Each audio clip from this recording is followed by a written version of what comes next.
The mud-caked stallion stood like a statue carved from earth in defiance.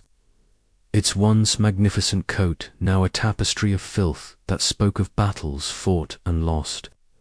17 men had tried to move the beast that morning, each one walking away, defeated, their pride as bruised as their bodies.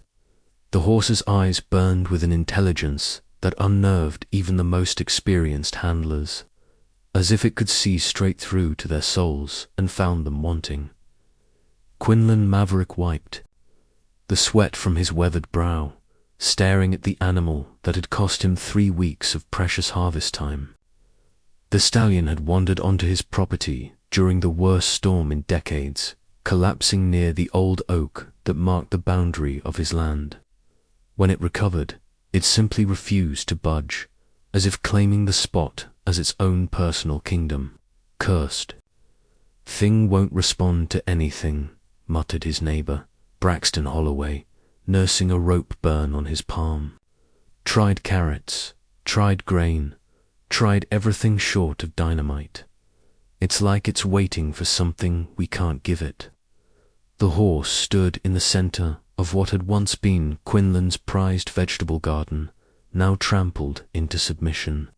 Its hooves had created deep craters in the soil, and its massive frame cast shadows over the remaining crops like a living scarecrow.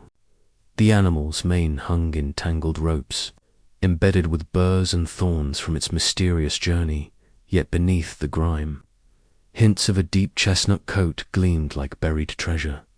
Every attempt to approach resulted in the same response: ears pinned back, nostrils flaring, and a warning stance that promised swift retribution to anyone foolish enough to press their luck. The horse had kicked Jeremiah Pike clean through a fence rail, sent Casper Thorne scrambling up a tree, and somehow managed to tie 3 different lassos into an elaborate knot that would have impressed a sailor. As the sun climbed higher, turning the autumn air thick and humid, Quinlan found himself studying the animal with growing fascination rather than frustration. There was something almost regal about the way it held itself, despite the layers of mud and debris. Its breathing was steady, calculated, as if it was conserving energy for some unknown purpose. The horse's gaze would occasionally drift toward the farmhouse, lingering on the 2nd-story window where lace curtains fluttered in the breeze. "Maybe we should just call the county," suggested his farmhand, Tobias Creek, though his voice lacked conviction. They all knew the county would mean a trailer to the slaughterhouse, and despite their frustration, none of them had the heart to sentence such a magnificent creature to that fate. The stallion shifted its weight, mud squelching beneath its hooves, and for a moment its expression seemed almost melancholy. It lowered its great head to sniff the destroyed tomato plants, as if acknowledging the damage it had caused, then raised its eyes to meet Quinlan's with what could only be described as an apology mixed with stubborn determination. As the morning wore on and the list of failed attempts grew longer, Quinlan began to suspect that this was no ordinary horse, and that whatever had brought it to his farm was far from finished. Cordelia Maverick had been watching from her bedroom window since dawn, her fingers pressed against the glass as she observed the spectacle below. At 19, she possessed an ethereal quality that seemed to float around her like morning mist, her auburn hair catching sunlight in ways that made it appear almost alive, while her father and the neighboring men exhausted themselves with ropes and threats. She studied the horse with the patience of someone who understood that some puzzles required gentle hands, rather than brute force. The stallion's behavior intrigued her more than it frustrated her. She had noticed how its ears would prick forward whenever the wind carried music from the old radio in the kitchen, how it would cock its head at the sound of her voice drifting through the open window. There was intelligence in those dark eyes that went far beyond animal instinct, a depth that suggested stories she could only imagine. Her grandmother, Magnolia Celestine, had filled Cordelia's childhood with tales of horses that could hear the music of the spheres, creatures that existed between the world of men and the realm of dreams. Music is the universal language, the old woman had whispered during those long summer evenings on the porch. It speaks to parts of the soul that words can never reach. Child, remember that when words fail you, Cordelia had inherited more than just her grandmother's wisdom. She possessed a voice that could make birds pause mid-flight and convince flowers to bloom out of season. The local church had begged her to join their choir, but she preferred to sing in solitude, believing that music was most powerful when it came from the heart without expectation of applause, as she watched another would-be horse whisperer retreat in defeat. Cordelia made a decision that would have terrified her father. She slipped down the back stairs, past the kitchen where her stepmother, Valencia, was kneading bread with unusual vigor, and out through the screen door that led to the garden. The autumn air carried the scent of dying leaves and approaching winter, but underneath lay something else, something wild and untamed, that seemed to emanate from the horse itself. Cordelia moved slowly, her bare feet making no sound on the packed earth. The stallion's head swung toward her immediately, but instead of the hostile posture it had shown the men, its ears came forward with what could only be described as curiosity. She stopped 20 feet away, close enough to see the intelligence burning in its eyes, far enough to respect the invisible boundary it had established. The horse stood perfectly still, as if it too was making a decision about her worthiness. Without conscious thought, Cordelia began to hum not a song she had learned, but something that seemed to rise from the earth beneath her feet. The melody was old and wordless, carrying harmonies that spoke of ancient forests and running streams, a freedom that came not from the absence of bonds but from the choice to remain. The effect was immediate and profound. The stallion's entire posture changed, its massive frame relaxing as if a weight had been lifted from its shoulders. It took a single step toward her, then another, until only 10 feet separated them. Mud flaked away from its coat with each movement, revealing glimpses of the magnificent creature hidden beneath the grime. As Cordelia's humming grew stronger, weaving melodies that seemed to pull themselves from her very soul, she began to understand that this was no ordinary encounter, and that the song now flowing through her was one she had been born to sing. The melody that flowed from Cordelia's lips seemed to transform the very air around them, creating a bubble of tranquility in what had been a battlefield of wills. The stallion moved closer with each note, its massive hooves finding purchase on the soft earth with surprising grace. The closer it came, the more Cordelia could see past the layers of mud and debris to the magnificent creature beneath. The horse's coat, she realized, wasn't just chestnut, was the deep copper of autumn leaves touched by morning frost, with darker points that spoke of Arabian bloodlines, mixed with something wilder, something that belonged to no earthly stable. Its mane, despite the tangles and burrs, fell in waves that caught the light like spun bronze, and its eyes held depths that seemed to reflect not just her image but her very soul. As her wordless song continued, the stallion extended its neck toward her, nostrils flaring as it caught her scent. Cordelia held perfectly still, allowing the animal to make its own choice about trust. The moments stretched between them like a held breath, and then the great head lowered until it was level with her shoulder. "You're not from around here, are you?" she whispered between notes, her voice barely audible above the gentle humming that continued to pour from her heart. You've come from somewhere far away, carrying stories I can't even imagine. The horse's response was to take another step closer, until she could feel the warmth radiating from its body. This close, she could see that beneath the mud, its skin bore scars not from abuse, but from adventure. Long, thin lines across its flanks spoke of journeys through thorny wilderness, while a crescent-shaped mark on its shoulder suggested an encounter with something that preferred not to be caught. Cordelia's song shifted, incorporating elements that seemed to acknowledge the horse's tales of travel and hardship. The melody became more complex, weaving together themes of loneliness and determination, of searching for something that remained just out of reach. As she sang, she found herself understanding things about the stallion that had nothing to do with logic. It had been running for months, possibly years, carrying a burden that went far beyond physical weight. There was grief in its stance, mixed with a hope so fragile it was almost painful to witness. The horse wasn't just lost, was incomplete, seeking something that would make it whole again. The breakthrough came when Cordelia's song found a particular sequence of notes that made the stallion's ears prick forward with unmistakable recognition. Its eyes widened, and for a moment she could have sworn she saw tears forming in those dark depths. The great head pressed against her shoulder, seeking comfort she was only too willing to provide.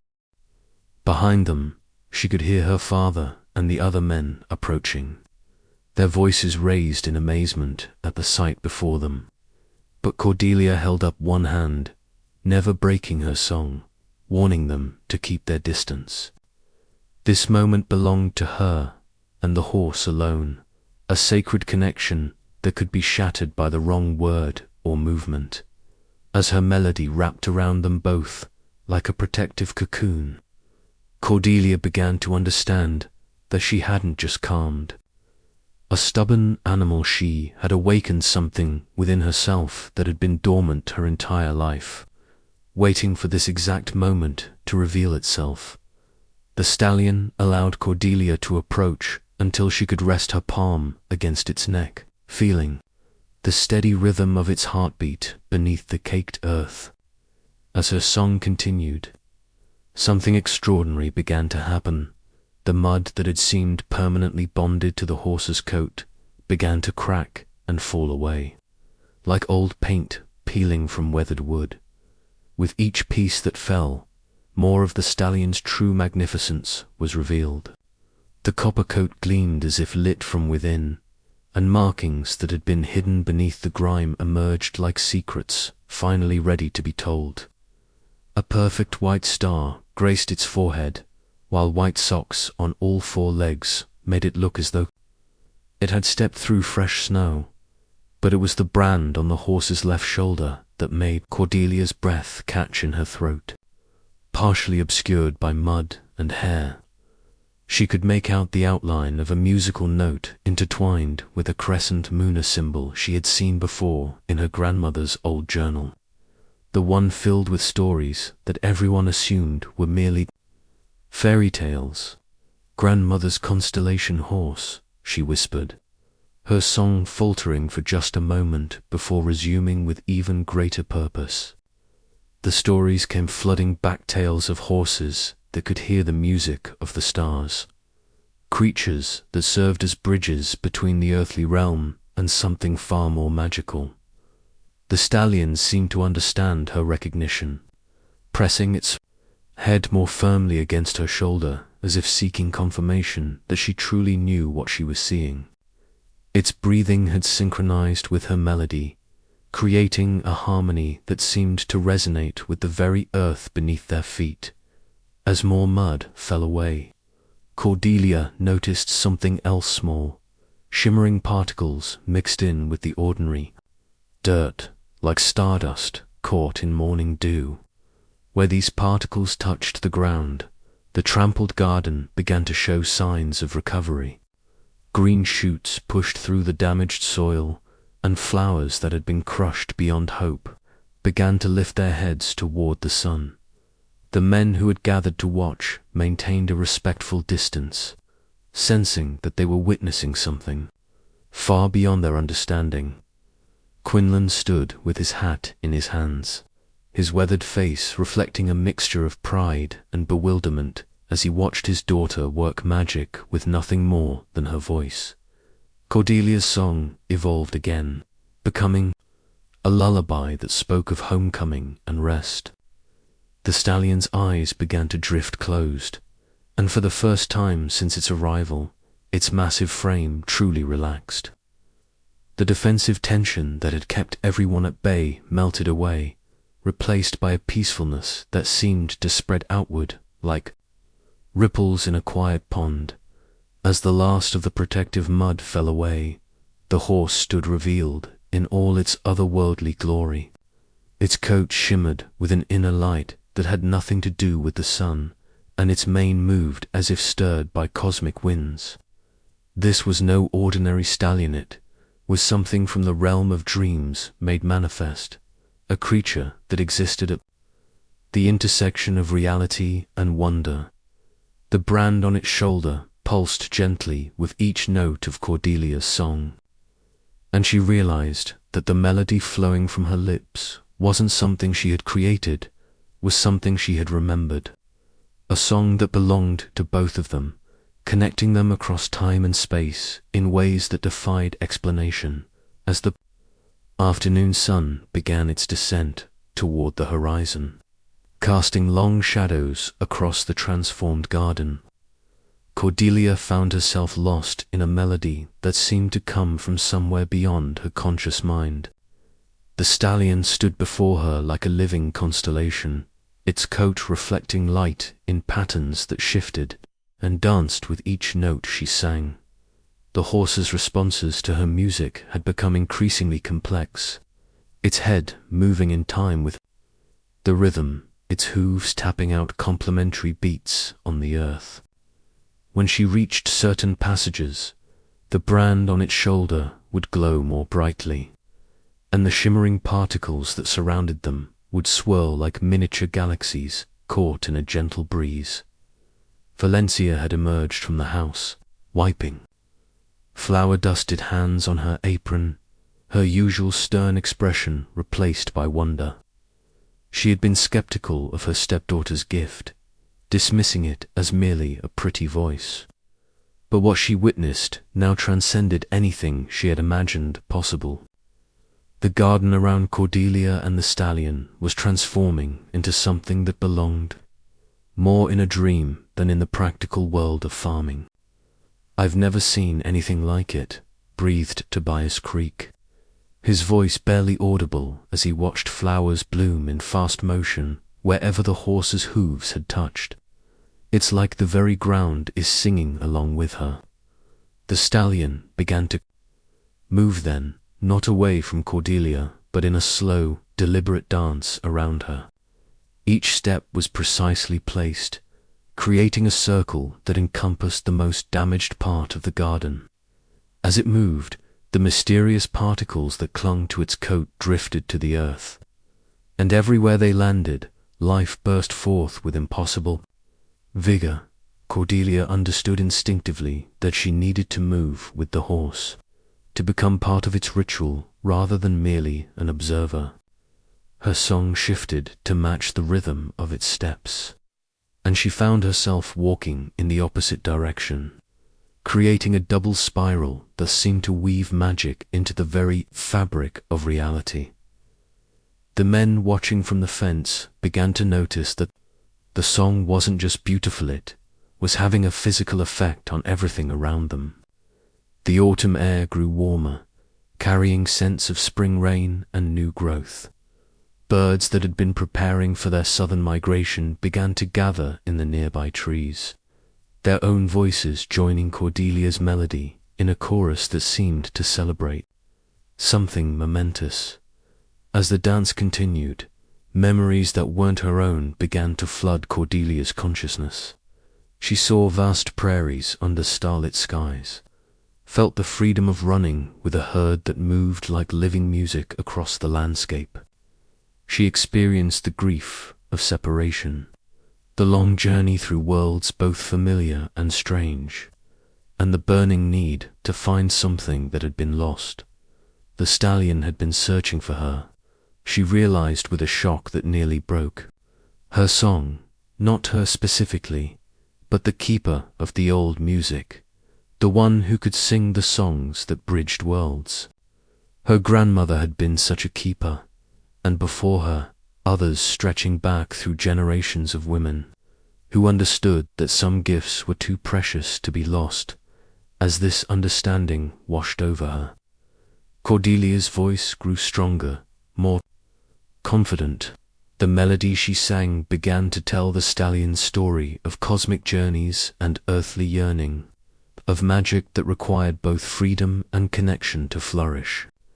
The horse's dance became more elaborate, its movements painting invisible patterns in the air that seemed to open doorways to places where music and starlight were the same thing.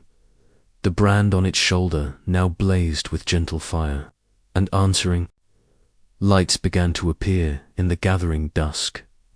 Not stars in the sky, but points of radiance that danced just above the ground, as if the universe itself was listening to their song.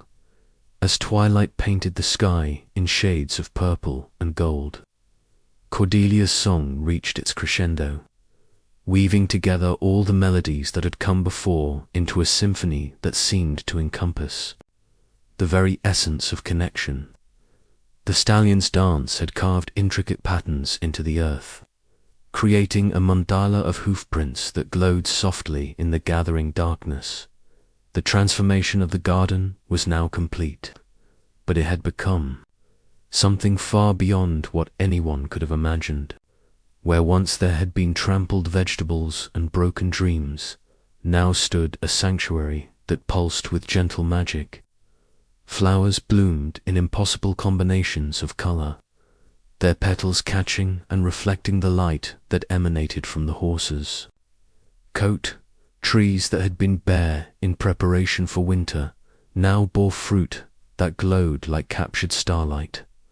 The stallion completed its final circle and came to rest directly in front of Cordelia, its great head lowering until their foreheads nearly touched.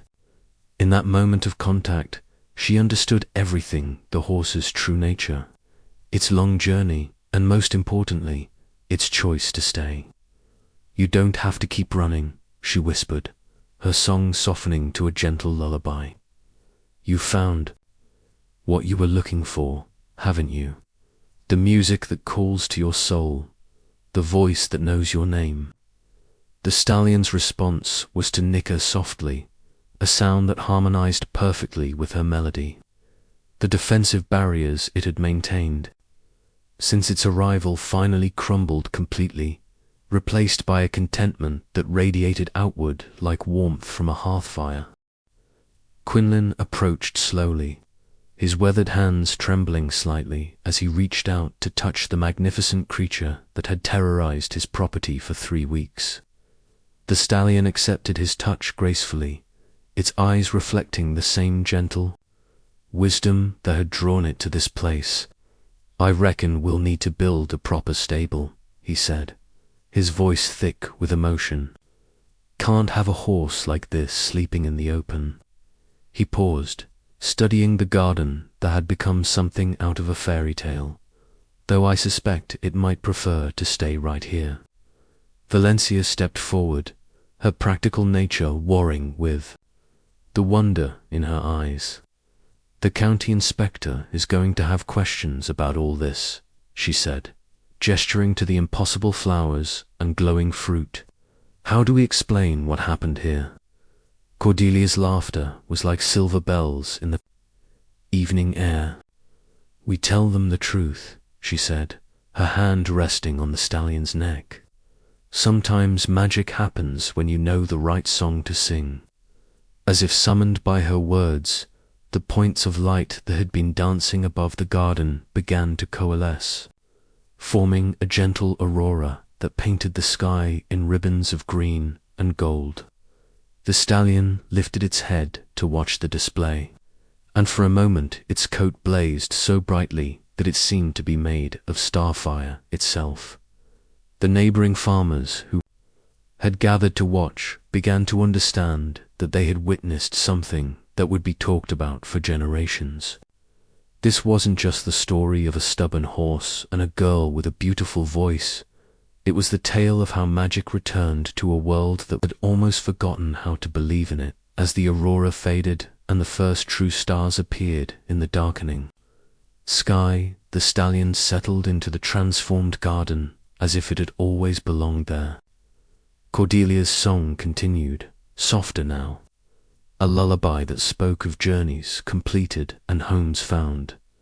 The horse that had refused to move for 3 weeks had finally found its reason to stay in it, because it was forced or tamed, but because it had discovered the one voice in all the world that could sing it home.